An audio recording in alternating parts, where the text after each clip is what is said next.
Welcome to the second video from our complete guide. We are going to explain the different types of fluid objects. This tutorial is split into two parts. Part 1, the video you are watching now, is about domain, fluid and obstacle objects. Part 2 will be about inflow and outflow objects. There's a drop-down box that lets you choose what your selected object will become for the simulator. Let's start with the domain, as it is the most important object type for a simulation. No matter what object you choose to become the domain, it will always become a cube. So if we add a cylinder, for example, and click on Flip Fluid, Domain, it ends with being a cube. It's not really a cube, as you can see when switching the viewport display settings to wire. But our add-on exports just a cube in a size depending on the original object's dimensions. But let's delete the cylinder and add a cube to use it as the main box. The domain needs to be a static object, that's why you're not able to rotate it. The only thing you can change is the size, what will have an effect to the simulation times and quality of your simulation. We highly recommend you to use the lowest possible domain size that matches your scene, as this will have a massive effect on baking times. Everything inside the domain box will be exported and simulated. Objects outside of it will not be part of the simulation, while objects that are by one half inside and by the other side outside the domain box will be cutted. This does work with static as well as with animated objects. There's a very important thing you should take care about when using any of the Flip Fluid add-ons object types. They need to be manifold, what means to be watertight. For the simulator to make calculations correctly, it must be able to determine what parts of a mesh are inside and what parts are outside. This can only be done if the mesh is manifold. More information about this can be found in our documentation. You will find a link in the description of the video. But now, let's make some experiments. We will start with a combination of fluid and obstacle objects. Fluid objects will become fluid that is already inside your scene. Obstacle objects will become collision objects for the simulator. All objects in your scene can be used as fluid or obstacle objects. Let's start with our domain box here. Scale it like this. I also like to change the object's name directly to keep things well organized. To have some fluid that is already inside our scene, we could add a new cube. We can add any object to become fluid, but I've chosen the cube because it fits the best way in the scene. I'll scale it flat and make it overlapping the domain box. This way, the simulator will cut everything outside the domain and our fluids fit perfectly inside the domain. We just need to make it become fluid for the simulator by choosing fluid from the drop-down box. As this object will be replaced by the simulated surface mesh from the simulator, our add-on makes it visible as wireframe only. This way you can always see the original object and the simulated result at the same time. The add-on makes it invisible for rendering too, as the simulated mesh is the one that needs to be rendered. For obstacles this does not happen, as they will not be replaced by a simulation mesh and will be rendered as they are. However, since the add-on was updated to version 108, there are new buttons in the tool shelf. With solid and wireframe, you can switch between this viewport display settings whenever you need to. Let us rename this object to Fluid Underline Inside. Let's add an obstacle. Editors, and scale and place it like this. I would like to make it roll through the fluid, like a wheel that rolls through a puddle. We can let it roll using Blender's internal physics engine, bake it and let Flip Fluids use this animation. So let's do this. Add a new cube. This one will be a ramp. Scale it flat. Place it here and rotate it like this. And while it is selected, we need to make it become a passive rigid body. That is easy. On the right, in the physics panel, you can see this rigid body button. Click it and make it passive. This way it works as a static obstacle for other rigid body objects. Let's rename it to ramp. We need a floor. Otherwise, the torus would roll down the ramp and fall down in the endless. Just add a plane and scale it big enough. It should be placed on the bottom of the domain box. The same here, click on rigid body, passive, and rename it to floor.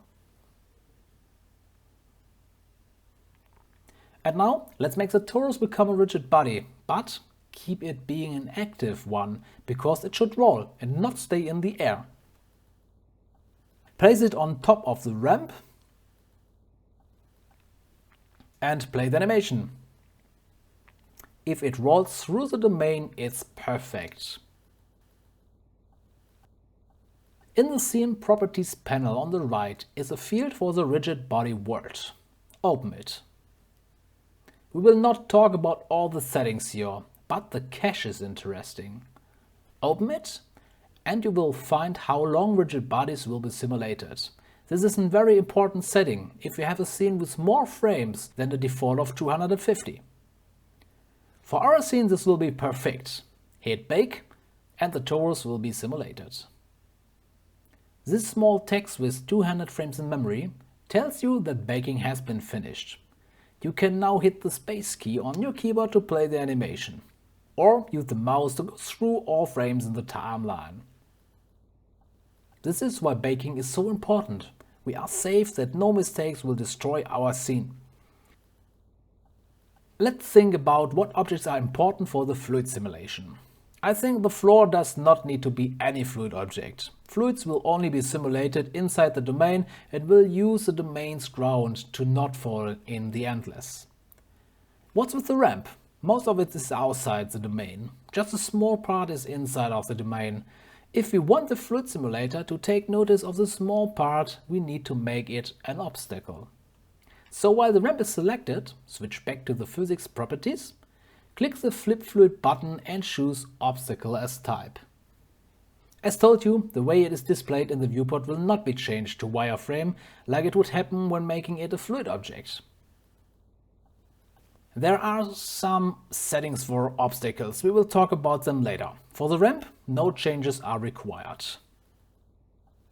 And now the torus. Of course, this will be an obstacle too. So select it, click Flip Fluid and choose Obstacle as type. As the obstacle is a moving object, we recommend to enable the Export Animated Mesh checkbox. Objects with keyframes for animations does not need to use this option, but as we are using an object from a physics simulation, this feature is required to avoid having problems. You could also click the checkbox for Skip Re-export. Whenever you are going to rebake your simulation, this will use the already exported object, but not export it again, even when you completely reset the bake. On complex objects, this will save a lot of time. Time to save our scene.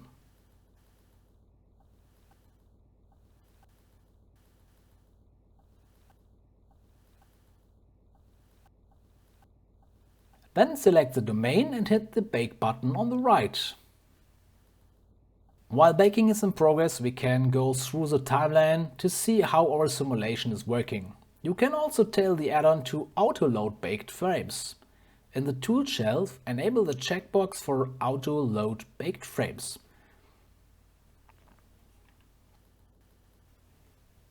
Let us now check if the simulator did what we were looking for.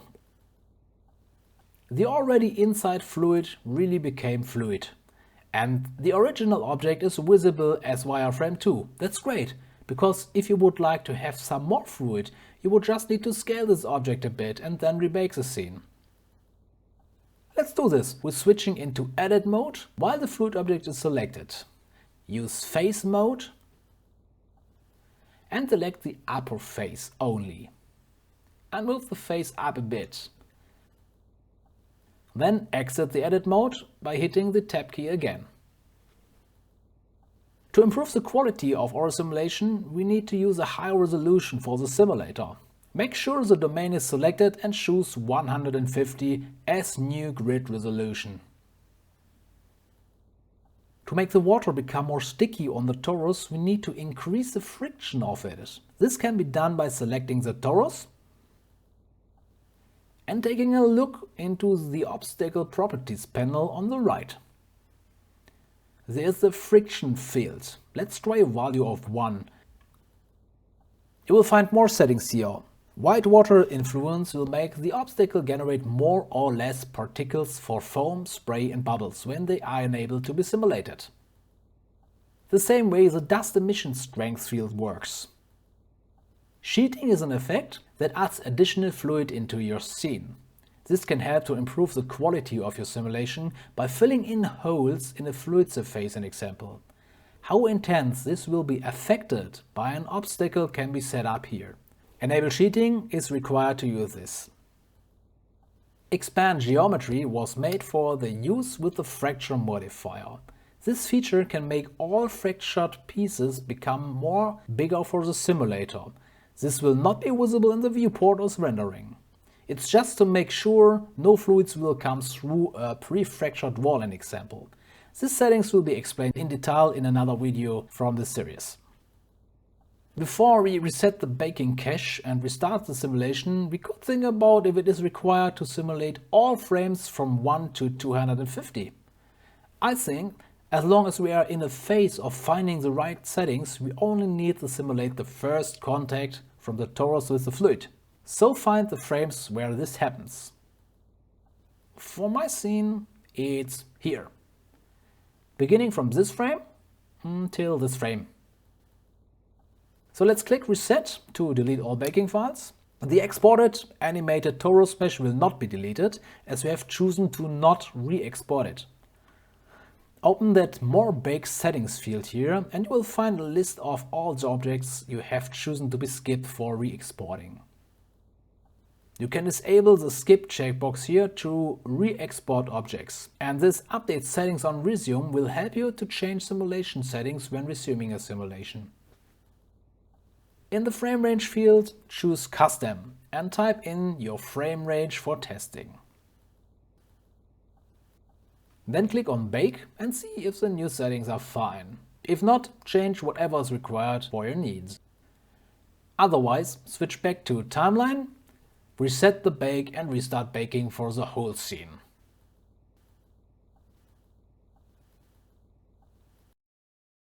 Fantastic! I like the way everything is looking like. If you would like to change the smoothness of your simulated fluid surface, you can select it and take a look to the Modifier Properties panel. Our add-on automatically added a smooth modifier. If you do not need it, keep all settings as they are or delete the modifier. But you could also use a value of 10 for the repeat field. This will smooth the fluid surface a little bit. Smoothing can help to have very thin fluids when using high values for factor and repeat. I remember to use a factor of 1 and repeat 50 for a drop simulation with a very thin water crown. Let's talk about the settings for fluid objects. As you can see, when the fluid object has been selected, there are a few settings that can be made. Trigger tells the simulator when the fluid should be triggered to be simulated. While offset is a relative value that will offset the start depending on the baking range you set, timeline means to be an absolute value. Important is to remember that fluid objects will only be triggered one time, except on the frame we set it up for. If you need an object to be triggered more times, then inflow is the option to use for an object. I'll explain this at the end of this video. The other interesting settings are found in velocity mode. You can use these to throw fluids in a direction. This direction can be a fixed value you type into the XYZ fields. Or you choose an object as target. You could also use the fluid object's own velocity as acceleration if it would be animated. Let's say we would like to throw some fluids onto the rolling torus. We need a new fluid object, so let's add a UV sphere, scale it smaller, and place it somewhere here. Make it a fluid object. We need to find out where this is the correct frame image for this action and what velocity is required to make it look good. For a better viewport playback, let's switch into the preview mesh mode. You find it here in the tool shelf. Click on preview and then reload frame. Take a look through the timeline to find a working range. For me, it's here, beginning from this frame. So use this value as absolute using timeline frame. For the velocity mode, I choose target and then select the torus using this little icon here. To see an effect, we also give some speed to the new fluids object. Let's try a value of 1 in example. As this fluid will start at this frame, we can resume the simulation from an earlier time. This way it's not required to resimulate everything. Select the domain and enable the update settings on resume checkbox. So the simulator will add the new fluid object. And then open that resume from frame drop-down box. Find a save state that is before the time where your new fluid object gets into the simulation. Save states are saved every 50 frames by default. You can change this in the Save States panel here. Let's choose 25 as a new value. When a start frame was selected, click on Resume Baking. You can abort baking if you have enough finished frames for this test. Let's see how things are working here. It seems a value of 1 was too low for the speed. Let's try a speed of 10 to generate a harder impact. I also would like to correct the starting frame to make sure the torus will be hit in the right time. When selecting an earlier frame for resume baking, you will now see that the simulator saved save states all 25 frames. That was helpful to work more efficient. Let's resume the bake again. To see how to use an object's velocity to a fluid, we could use a duplicate of the torus and make it become a fluid object. Select the torus, hit Shift-D on your keyboard and then hit Enter. Rename the new torus to torus_fluid. And while it is selected, make it a fluid object for the simulator. As you remember, the first torus was baked as rigid body. This cache will not be duplicated to the new torus. It's required to rebake all rigid bodies. But before we do this, we have to make sure that both toruses will not collide. So take the new torus and place it above the older one. To make sure it will not fall directly onto the other, there's a trick to hold it in the air.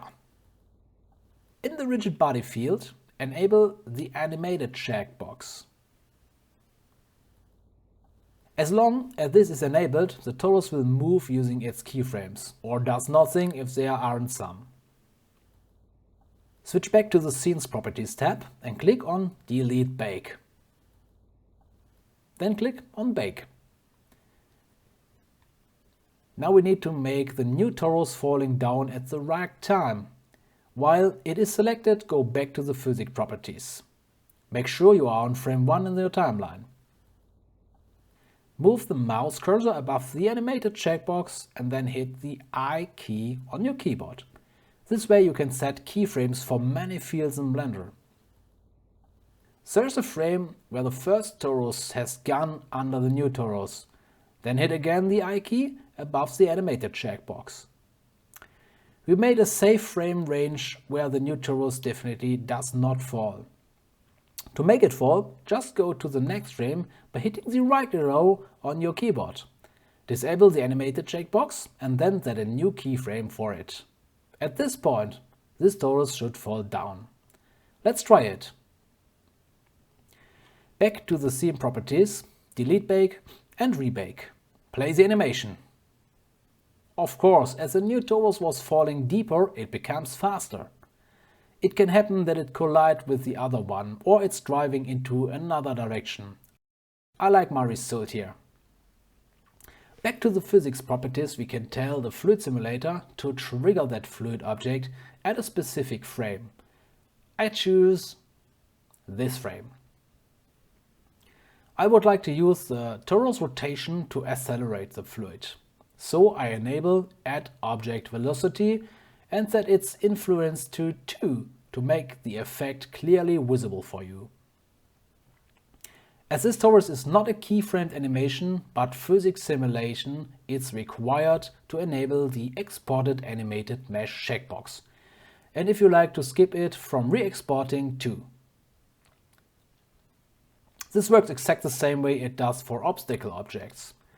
And when selecting the domain, you can see it in the list of skipped objects too. Take care, as we have rebaked the rigid body simulation, we shouldn't skip the export of the first torus this time. Disable skip for it this time. Let's bake the scene again in a frame range that is big enough to see what is interesting for us.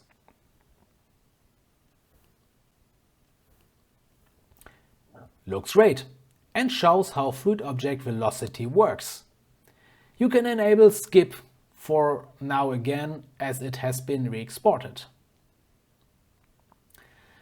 The last thing I want to talk about is that inverse checkbox for obstacles. It's a very interesting effect and was used for this animation, where it looks like the domain box is moving, what is not really possible yet. Okay, we are not going to make this animation yet, sorry, but inverted obstacles can be used in other ways too. Let me show you one way in our scene. Jump back to frame number 1. Add a new cube and scale it like this in example. Call it inverse. Make it an obstacle and then enable the inverse checkbox here. As it is an obstacle, it will not be drawn as wireframe for the viewport. But as we are using the inverse feature, that would be better. Switch to the object properties, viewport display, and open that drop-down box here. Choose wire. Or use our panel in the tool shelf for a faster workflow. To make that object also invisible for rendering, we need to open the filter box on the upper right here. And choose that camera icon for disable in renders. When you click on this icon in the outliner, it becomes a great camera with an X in the middle. This means to not be rendered. Okay, move the inverse object to the right, so it covers both torus objects. You can also scale it along the Z-axis, but always make sure its bottom will drive under the domain bottom, and the inverse object's top cover the domain top. While the mouse cursor is in the viewport, hit the I key on your keyboard to set a keyframe for location. Now jump to a frame where the torus objects just leave the domain and place a new inverse object there. Set a new keyframe for location. Now find a frame in the middle of these two keyframes and fix the inverse object's position. Set a location keyframe again. Try to set as many keyframes as required to have the inverse object somewhere around the torus objects all the time. Back to the physics properties for the last check. As we are using a keyframe animation, this time it's not required to export animated mesh. We can now select the domain box, reset the simulation and bake the complete timeline frame range. Okay, and check the animation. Something went wrong. Seems the ground fluid will be ignored by the simulator now. The reason for this is that fluid objects must be triggered while being inside the inverse object when using one. You remember? There's that trigger field on the right. Select the fluid object to see it. And at the offset or timeline value is 0, this means this object will be triggered at frame 1. But at frame 1, it's not inside the inverse object, as you can see. In my example, it's inside the inverse object at this frame. So let's use this frame.